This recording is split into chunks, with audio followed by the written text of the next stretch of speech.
नमस्कार दोस्तों, हमारे YouTube चैनल पर एक बार फिर आपका स्वागत है। मध्य प्रदेश अति शिक्षक भर्ती को लेकर आप लोग के लगातार बड़ी संख्या में कमेंट हैं। जैसा कि आप जानते हैं, ज्वाइनिंग की प्रक्रिया आपकी विभाग की तरफ से शुरू कर दी गई है और आज मैंने आपको ज्वाइनिंग को लेकर तमाम जानकारी दी थी कि कैसे कैसे स्टेप बाय स्टेप आपको ज्वाइनिंग लेनी है और उसके बाद स्टेप बाय स्टेप उसी प्रक्रिया को फॉलो करके आप लोग अपनी ज्वाइनिंग ले सकते हैं। लेकिन ज्वाइनिंग के दौरान कई सारी दिक्कतें निकलकर सामने आ रही हैं, जिनके कारण अभ्यर्थी ज्वाइनिंग नहीं ले पा रहे थे। तो किन कारणों से ज्वाइनिंग नहीं हो पा रही हैं, कुछ यहाँ पर मैं आपको जानकारी देने वाला हूँ, जिससे काफ़ी हद तक आपको जानकारी मिल जाएगी कि आखिर आप लोग ज्वाइनिंग क्यों नहीं कर पा रहे हैं और इसका क्या कारण है।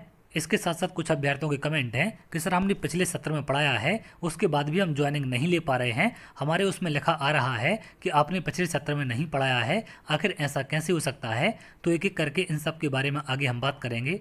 इसके लिए सबसे पहले आपको जीएफएमएस पोर्टल पर लॉगिन करना है। जैसे ही आप लॉगिन करेंगे, कुछ इस तरीके से आपकी यहाँ पर प्रोफाइल खुल जाएगी। अब यहाँ पर इन 3 लाइन पर आपको क्लिक करना है, तो कुछ इस तरीके से साइड में यहाँ पर ऑप्शन आपके खुल जाएंगे। इसमें अगर आप थोड़ा सा नीचे जाएंगे तो यहाँ पर आप देख पाएंगे नीचे लिखा हुआ है ज्वाइनिंग रिक्वेस्ट। तो यहाँ पर आपको ज्वाइनिंग रिक्वेस्ट पर क्लिक करना है, तो 2 ऑप्शन आपके यहाँ पर खुल जाते हैं, joining request for guest faculty. तो जैसे ही आप इस पर क्लिक करेंगे तो कुछ अभ्यर्थी इस पर क्लिक कर रहे हैं, तो उनको कुछ इस तरीके का मैसेज यहाँ पर दिखाई दे रहा है कि आप विगत सत्र में अतिथि शिक्षक के तौर पर कार्यरत नहीं थे, इसलिए आप अभी ज्वाइनिंग की रिक्वेस्ट नहीं कर सकते हैं। अब अगर हम बात करें कि इस प्रकार का मैसेज किसे दिखाई दे रहा है, तो सबसे पहली कंडीशन हो सकती है कि अगर आपने गेस्ट टीचर के रूप में काम नहीं किया है तो इस प्रकार का मैसेज आपको दिखाई देगा। आप लोग न्यू कैंडिडेट हैं, इसलिए इस प्रकार का मैसेज आपको दिखाई दे रहा है। क्योंकि आपने पिछले वर्षों में कभी भी काम नहीं किया है तो ऐसा मैसेज आपको दिखाई देगा। अब यहाँ पर कुछ लोग के ऐसे कमेंट हैं कि सर, हम पिछले सालों में काम कर चुके हैं या फिर पिछले सत्र में हमने पढ़ाया है, उसके बाद भी हमें ऐसा मैसेज दिखाई दे रहा है, तो इसका क्या कारण हो सकता है। तो देखिए, कुछ समय पहले विभाग की तरफ से जब प्रक्रिया शुरू की गई थी, जब आपके न्यू रजिस्ट्रेशन किए जा रहे थे, तो उस टाइम पर जो पुराने अभ्यर्थी हैं उनको क्वालिफिकेशन अपडेट करने का भी ऑप्शन दिया गया था। तो बहुत सारे अभ्यर्थी ऐसे हैं जिन्होंने अपनी क्वालिफिकेशन अपडेट की थी, तो उसमें एक कंडीशन रखी गई थी कि जो पुराने गेस्ट टीचर हैं जिनकी ज्वाइनिंग जीएफएमएस पोर्टल पर है, पहले उनको वहां से अपनी ज्वाइनिंग कैंसिल करानी पड़ेगी, उसके बाद ही वो लोग क्वालिफिकेशन अपडेट कर पाएंगे। तो बहुत सारे अभ्यर्थी ऐसे हैं जिन्होंने प्रोफाइल अपडेट करने के लिए अपनी ज्वाइनिंग वहां से कैंसिल कराई थी, तो यहाँ पर उनको इस प्रकार का मैसेज दिखाई दे रहा है। क्योंकि पोर्टल से इनकी ज्वाइनिंग कैंसिल हो चुकी थी, इसलिए आप लोग का इस प्रकार का मैसेज दिखाई दे रहा है। अगर आपने पिछले सत्र में पढ़ाया था तो भी आपको इस प्रकार का मैसेज दिखाई देगा, क्योंकि आपने क्वालिफिकेशन अपडेट की है तो उस टाइम पर आपको ज्वाइनिंग से अलग किया जाता है, तभी आप लोग अपडेट कर पाते हैं, अदरवाइज आपको विकल्प नहीं मिलता है। इसके साथ साथ कुछ और मैसेज यहाँ पर दिखाई दे रहे हैं।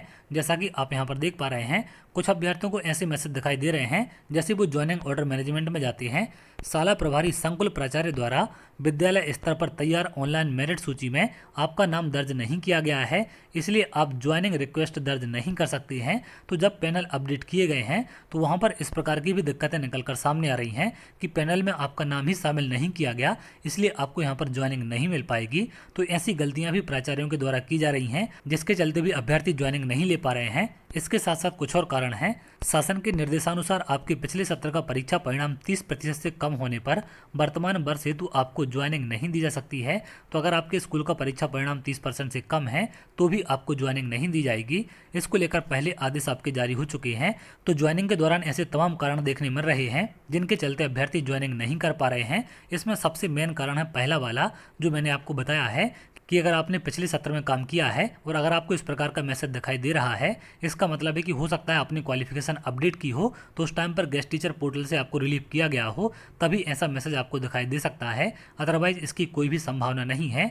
और कुछ ऐसे मैसेज भी आपको दिखाई दे रहे हैं जिनको लेकर गाइडलाइन विभाग की तरफ से जारी की गई है, तो इनको लेकर तो कार्रवाई लगातार की जा रही है। तो ऐसे मैसेज आपको दिखाई दे सकते हैं, लेकिन यहाँ पर पैनल में ही आपको शामिल नहीं किया गया। कुछ ऐसी भी दिक्कतें निकलकर सामने आ रही हैं और जिनका परिणाम 30% से कम है, इनको किसी और स्कूल में भी ज्वाइनिंग नहीं दी जाएगी। इसको लेकर भी आदेश पहले आपके जारी हो चुके हैं। तो चलिए, आगे जो भी अपडेट निकलकर सामने आएगी मैं आपको जरूर शेयर करूंगा। अगर आप ऐसी जानकारी चाहते हैं तो हमारे चैनल के साथ जुड़ सकते हैं, जिससे और भी इंपॉर्टेंट अपडेट आपको मिल सके। बहुत जल्द अगले वीडियो मिलेंगे, तब तक के लिए बहुत बहुत धन्यवाद।